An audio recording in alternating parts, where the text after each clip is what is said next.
seperti ini nih. Ini satu titik nih ada tumbuh sekitar 5 cabang nih. 1, 2, 3, 4, 5.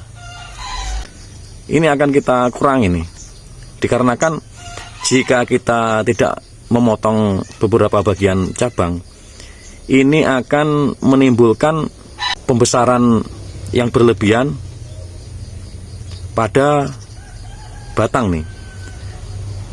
Jadi otomatis batang bawah kecil, semakin ke atas semakin membesar nih.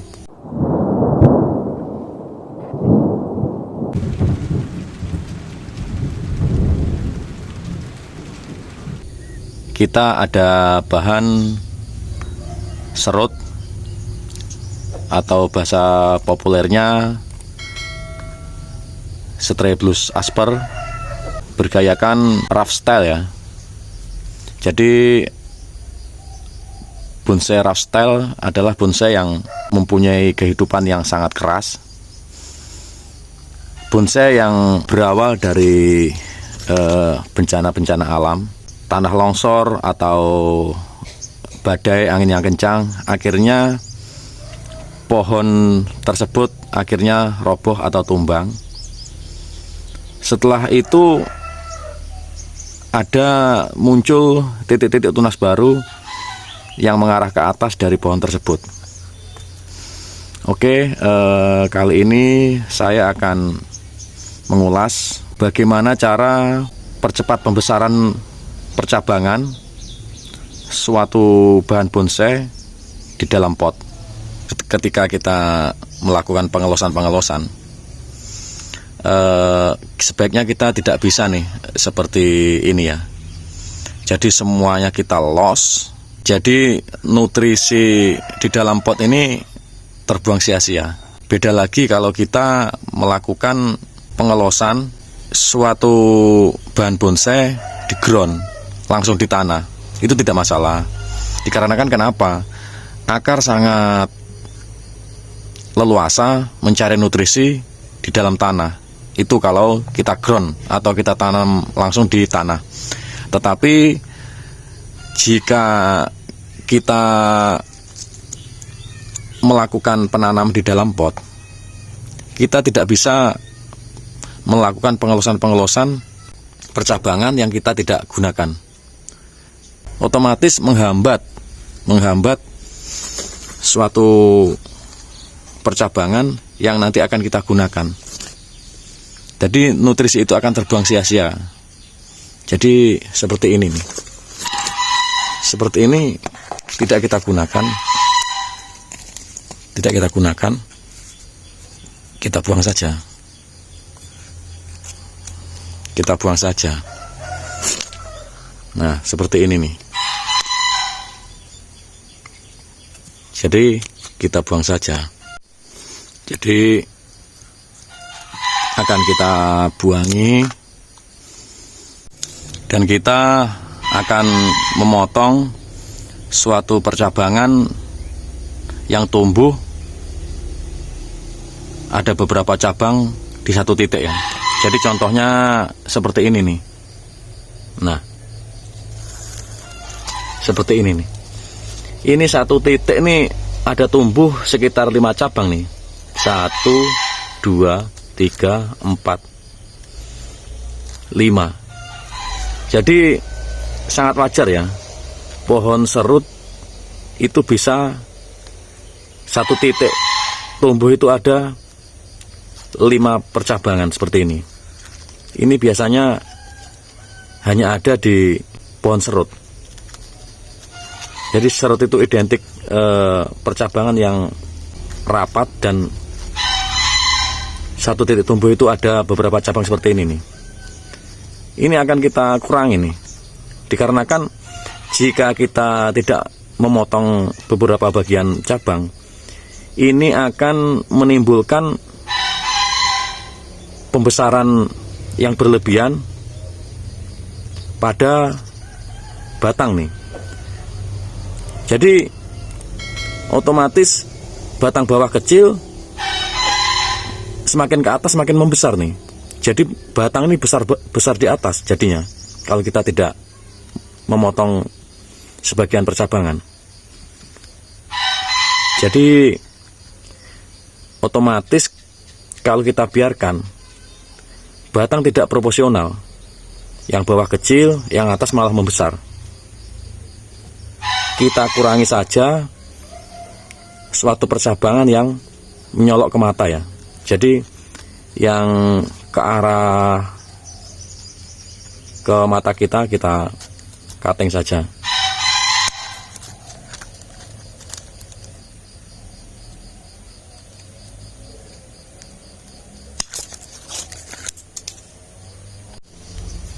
Seperti ini nih.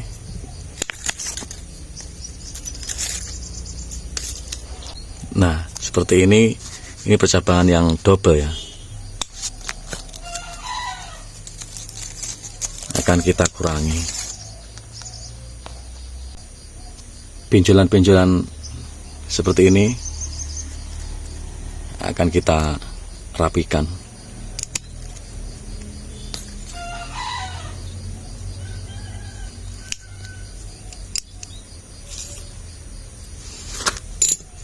Setelah itu akan kita kurangi dikit-dikit ya. Jadi percabangan yang sangat rapat sekali akan mengganggu percabangan yang lain untuk memperoleh sinar matahari. Jadi di pangkal seperti ini kita potong saja. Jadi seperti ini nih. Ini juga akan mengganggu pertumbuhan percabangan yang lain. Ini akan kita potong.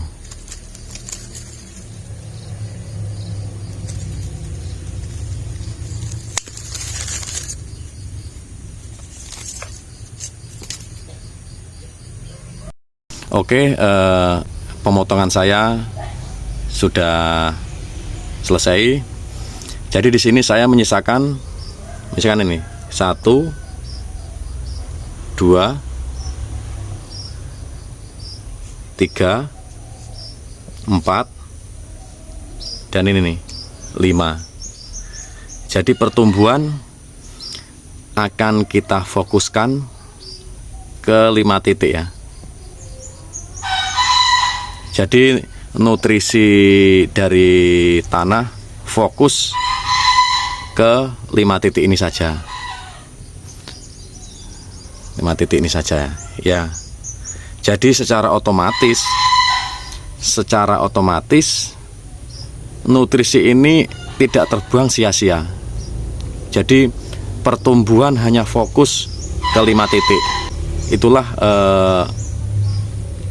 cara kita mempercepat pertumbuhan percabangan selain pemupukan. Jadi efisien dalam menyalurkan nutrisi tanah, nutrisi makanan ke satu titik, ke beberapa titik tumbuh. Pada beberapa bagian percabangan masih ada yang perlu ngelos ya. Masih ada perlu yang untuk di-los. Jadi akan kita los dulu untuk memperoleh proporsi dari percabangan yang ideal. Jadi seperti ini akan kita los dulu. Ini juga ngelos. Dan akan kita tunggu sebagian tunas-tunas yang baru yang akan bermunculan setelah kita keting ini ya. Ini juga masih kecil. Ini harus kita los. Setelah kita cutting dan pemilihan beberapa cabang ya, ini nanti akan kita lakukan pemupukan, penyiramannya rutin, biar pertumbuhan cabang yang kita inginkan cepat dan maksimal. Untuk sementara menanamnya di pot yang besar seperti ini, biar medianya cukup luas dan perakaran cukup leluasa mengambil nutrisi dari tanah. Setelah nanti sekitar 75% profesional percabangan dan cabang ranting antara batang sudah ideal, akan kita pindah ke pot yang lebih kecil dan pot yang bagus ya. Kita repotting ya. Jadi mungkin seperti itu penjabaran saya. Ada kurang lebihnya, mohon maaf. Semoga bermanfaat. Oke, sampai jumpa di video yang akan mendatang. Tetap berkarya dan tetap semangat.